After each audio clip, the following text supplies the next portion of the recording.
दोस्तों, भारत और फ्रांस के द्विपक्षीय संबंध अब काफी ज्यादा मजबूत हो चुके हैं। दोनों देशों के बीच में काफी उच्च स्तर की अंतर्राष्ट्रीय साझेदारी बन चुकी है। ऐसे में फ्रांस ने भारत के साथ अपने रिश्तों को एक नए आयाम पर ले जाने के लिए अपनी विदेश मंत्री को 3 दिवसीय भारतीय दौरे के लिए भेजा है, जिसके दौरान भारत और फ्रांस के बीच में कई अलग मुद्दों के ऊपर बातचीत की गई और इसीलिए अब एक काफी बड़ी खबर निकलकर सामने आ रही है। दरअसल दोस्तों, भारत और फ्रांस ने इंडो पैसिफिक के क्षेत्र में एक दूसरे के साथ अपनी साझेदारी का विस्तार करने का फैसला किया है, जिसके तहत दोनों देश इंडो पैसिफिक ट्राइलेटरल फ्रेमवर्क के तहत काम करेंगे। वहीं पर इस ट्राइलेटरल फ्रेमवर्क में भारत और फ्रांस के अलावा एक और देश शामिल होगा। अभी ये बात कंफर्म नहीं हुई है कि वह देश ऑस्ट्रेलिया होगा या फिर कोई और देश, लेकिन यहाँ ज्यादातर संभावना लग रही है कि भारत, फ्रांस और ऑस्ट्रेलिया एक साथ मिलकर इंडो पैसिफिक के क्षेत्र में साझेदारी को बढ़ाने वाले हैं, क्योंकि ये तीनों ही देश एक दूसरे की प्राकृतिक मित्र हैं। साथ ही चीन इन सभी देशों का एक समान दुश्मन है। भारत और फ्रांस के द्विपक्षीय संबंध अब काफी ज्यादा मजबूत हो चुके हैं और अपनी इसी साझेदारी को और ज्यादा मजबूत करने के लिए फ्रांस की विदेश मंत्री कैथरीन कोलोना भारत के 3 दिवसीय दौरे के लिए आई हैं। भारत और फ्रांस ने एक दूसरे के साथ अपने व्यापार और द्विपक्षीय संबंध को बढ़ाने के लिए बातचीत तो की ही है, साथ ही कई अलग अंतर्राष्ट्रीय मुद्दों पर भी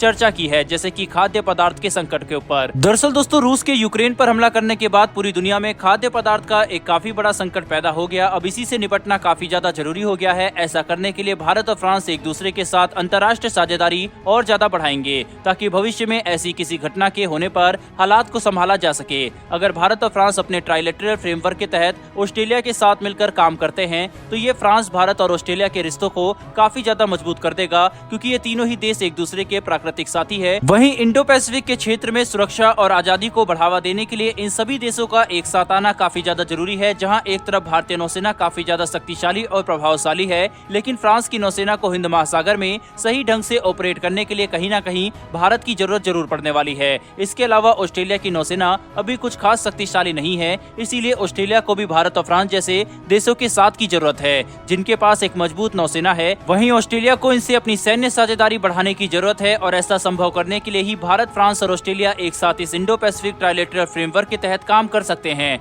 विश्व का 80% व्यापार इंडो पैसिफिक क्षेत्र से होकर गुजरता है। वहीं पर इस इंडो पैसिफिक क्षेत्र को सुरक्षित बनाए रखना काफी ज्यादा जरूरी है। ये समुद्री क्षेत्र इतना ज्यादा महत्वपूर्ण है कि इस पर चीन का प्रभाव भारत, फ्रांस और ऑस्ट्रेलिया जैसे देश बिल्कुल भी स्वीकार नहीं कर सकते। साथ ही चीन का प्रभाव को हिंद महासागर में कम करने के लिए अमेरिका भी भारत के साथ है। बहुराष्ट्रीय साझेदारी का विस्तार करने से इंडो पैसिफिक क्षेत्र को सुरक्षित और आजाद रखा जा सकता है, जिससे कि किसी भी एक देश का अंतर्राष्ट्रीय व्यापार पर एक तरफा प्रभाव न हो और सारे देश बिल्कुल बराबरी के साथ और सही तरीके से व्यापार कर सके। साथ ही समुद्री मार्गों को सुरक्षित ढंग से फायदा भी उठा सके। ऐसा करने के लिए हिंद महासागर और इंडो पैसिफिक क्षेत्र को सुरक्षित बनाए रखना काफी ज्यादा जरूरी है और इसी क्षेत्र में भारत और फ्रांस अपनी अंतर्राष्ट्रीय और सैन्य साझेदारी का विस्तार करने वाले हैं। इसी बीच फ्रांस की विदेश मंत्री ने भारत और रूस के ऊपर एक काफी बड़ा बयान दे दिया, जिसने पश्चिमी दुनिया में खलबली मचा दी है। दरअसल फ्रांस की विदेश मंत्री, जो कि भारत के 3 दिवसीय दौरे पर हैं, उन्होंने ये बात खुलेआम कह दी है कि फ्रांस भारत और रूस के संबंधों का सम्मान करता है। साथ ही फ्रांस ये बात समझता है कि भारत के रूस के साथ ऐतिहासिक संबंध है। साथ ही भारत और रूस के आर्थिक और सैन्य संबंध भी काफी ज्यादा मजबूत है, इसीलिए वह भारत के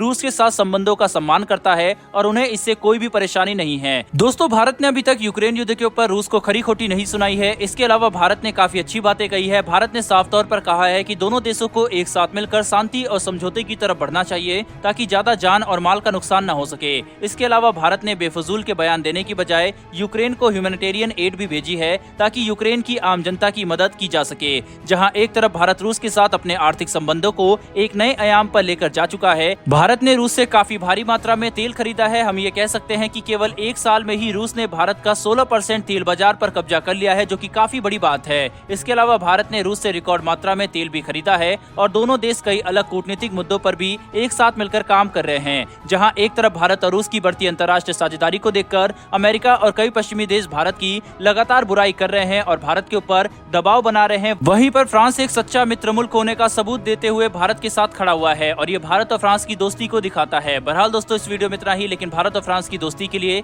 कमेंट बॉक्स में एक जय हिंद जरूर लिखिएगा। साथ ही हमारी आने वाली वीडियो के लिए चैनल को सब्सक्राइब अवश्य कर लें। फिर मिलेंगे ऐसी एक नई वीडियो के साथ। धन्यवाद। जय हिंद।